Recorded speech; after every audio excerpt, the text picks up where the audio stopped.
Hi everyone! Today we're going to study recurrence relations. A recurrence relation for a series is an equation that illustrates the relationship between the term a sub n and one or more of the sequence prior terms. When a sequence satisfies the conditions of a recurrence relation, we refer it as solution to the recurrence relation. Example 1. Let a sub n be a sequence that satisfies the recurrence relation a sub n equals a sub n minus 1, then plus 3, for n equals 1, 2, 3, and so on. And suppose that a sub 0 equals 2. What are a sub 1, a sub 2, and a sub 3?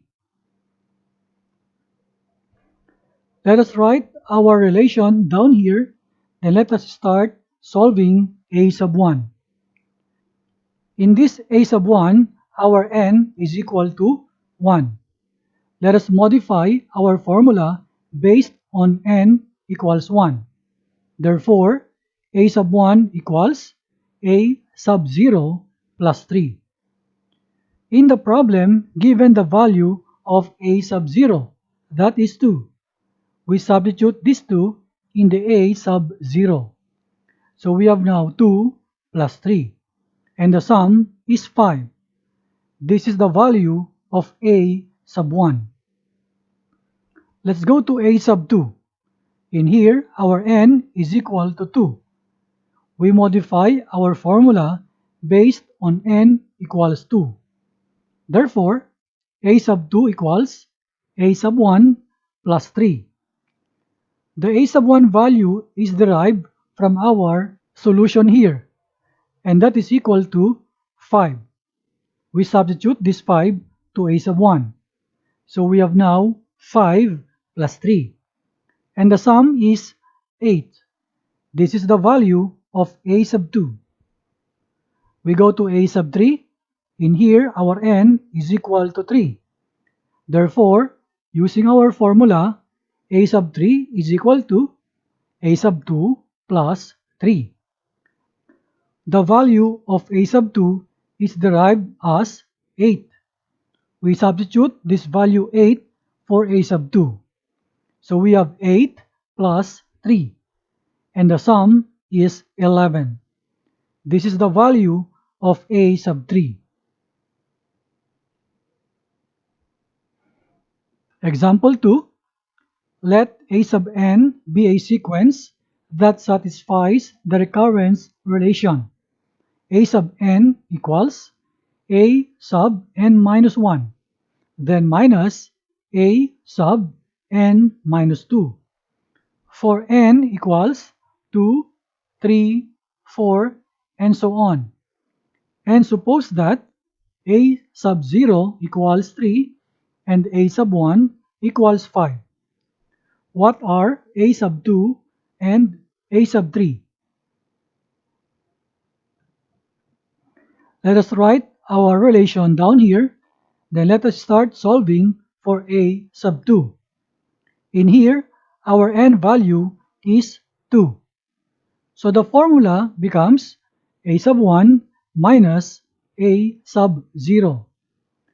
In our problem here, given the values for a sub 1 as 5 and a sub 0 as 3, we substitute the corresponding values in our equation. So we have now 5 minus 3, and the difference is 2. This is the value of a sub 2.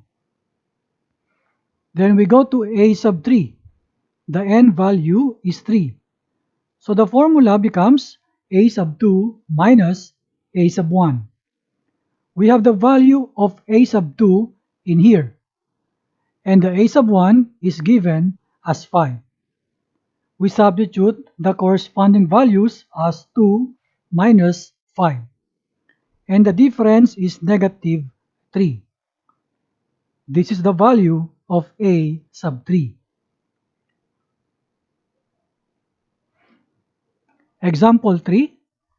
Verify whether the sequence a sub n equals negative 1 raised to n power multiplied by 5 is a solution to the recurrence relation a sub n is equal to negative a sub n minus 1, where n is greater than or equal to 1 and a sub 0 equals 5. Our step 1 is to check the initial condition, that is a sub 1. For the sequence, this is our formula. We copy it here. When we have a equals 1, that is a sub 1, this is equal to negative 1 is raised to power 1 times 5. And we can simplify this into negative 5. Then we go to the recurrence relation formula. A sub n is equal to negative of a sub n minus 1. Let us solve the value for a sub 1. And this is equal to the negative of a sub 0. In our problem here, given the value of a sub 0 equals 5. We substitute this 5 in our equation. So we have negative of the 5 and simplify this into negative 5. We can see now that the values of a sub 1 in the sequence and for the recurrence relation are equal. Therefore, let's go to step 2. Plug in the required sequence value to the recurrence relation and derive a sub n.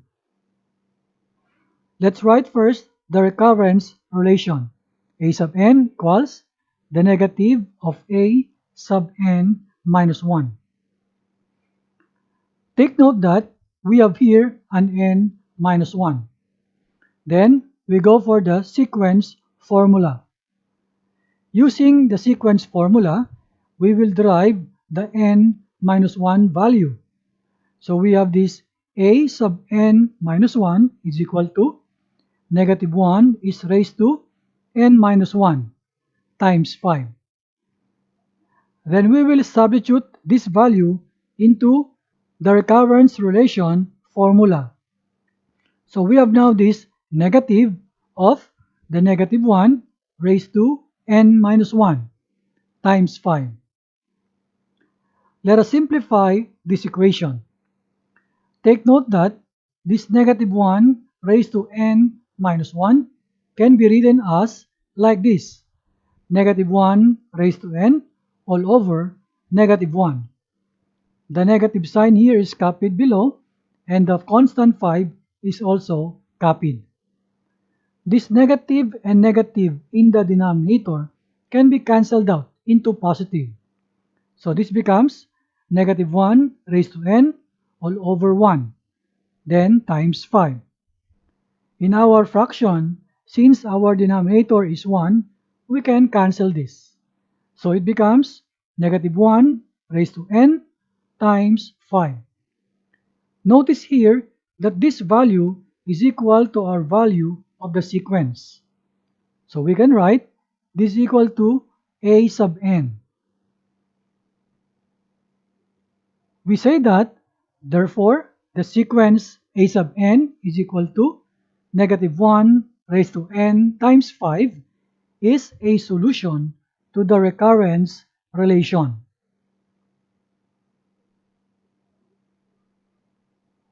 I hope you learned something from this video.